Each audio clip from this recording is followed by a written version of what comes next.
राजस्थान की पहचान केवल उसके किलों, महलों, हवेलियों और रेगिस्तान से नहीं बल्कि प्रदेश की एक दूसरी उतनी ही समृद्ध पहचान उसके आदिवासी अंचलों में बसती है।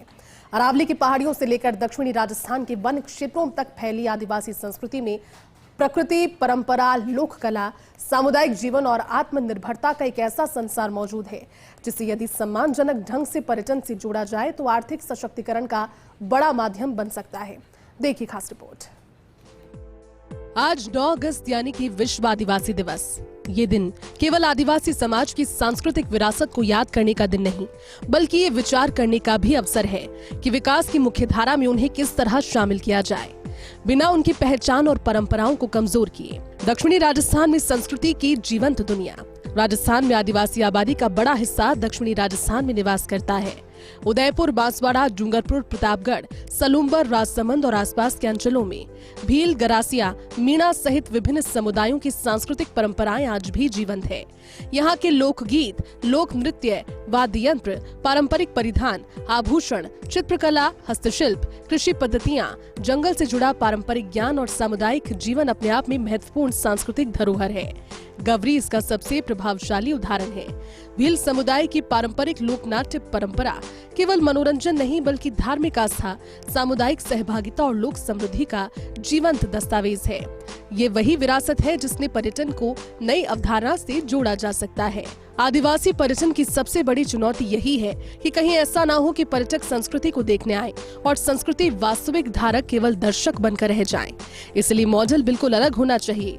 Tourism for tribal communities, not merely tourism about tribal communities, यानी कि आदिवासी संस्कृति को पर्यटन उत्पाद बनाया जाए, लेकिन उसका आर्थिक लाभ सबसे पहले उसी समुदाय तक पहुँचे। इसके लिए कम्युनिटी बेस्ड टूरिज्म को दक्षिणी राजस्थान में बड़े स्तर पर विकसित किया जा सकता है। कम्युनिटी बेस्ड टूरिज्म हो विकसित, गांव के युवाओं को स्थानीय गाइड बनाया जाए, महिलाएं पारंपरिक भोजन, हस्तशिल्प और स्थानीय उत्पादों से जुड़े, कलाकार लोक नृत्य और संगीत प्रस्तुतियों से आय अर्जित करें, स्थानीय आदिवासी परिवार होम स्टे संचालित करें। इस तरह पर्यटन केवल किसी स्मारक को देखकर वापस नहीं जाएगा, बल्कि एक पूरी जीवन शैली का अनुभव लेकर लौटेगा। आदिवासी अंचलों में पर्यटन की सबसे बड़ी संभावनाओं में से एक होम स्टे मॉडल है। किसी गांव में 5-10 परिवारों को चिन्हित करके उन्हें प्रशिक्षण दिया जाए। इससे होटल बनाने के लिए बड़े निवेश की आवश्यकता भी कम होगी। साथ ही पर्यटन की आय सीधे ग्रामीण परिवारों तक पहुंचेगी। महुआ, शहद, लाख, औषधीय वनस्पतियां, मिलेट आधारित खाद्य उत्पाद, बांस उत्पाद, पारंपरिक आभूषण, वस्त्र, टोकरी, लकड़ी और मिट्टी की कलाकृतियां जैसे उत्पादों को ब्रांडिंग और पैकेजिंग के साथ पर्यटन बाजार से जोड़ा जा सकता है। प्रमुख आदिवासी पर्यटन क्षेत्र में tribal craft and food village विकसित किए जाएं। स्थानीय महिलाओं के स्वयं सहायता समूह सीधे पर्यटकों और होटल उद्योग को उत्पाद बेच सके। गवरी, गैर, गरासिया नृत्य और विभिन्न आदिवासी लोकगीत केवल सांस्कृतिक कार्यक्रमों तक सीमित नहीं रहने चाहिए, लेकिन इसका अर्थ ये भी होना चाहिए कि पारंपरिक संस्कृति को कृत्रिम मंचीय प्रस्तुति में बदल दिया जाए। जरूरत है सम्मानजनक और समुदाय निर्देशित सांस्कृतिक पर्यटन की। यदि किसी पर्यटक समूह को गवरी या कोई पारंपरिक प्रस्तुति दिखाई जाती है तो कलाकारों को उचित पारिश्रमिक मिले, उनकी सहमति और सांस्कृतिक नियमों का सम्मान हो और प्रस्तुति का संदर्भ भी पर्यटक को समझाया जाए।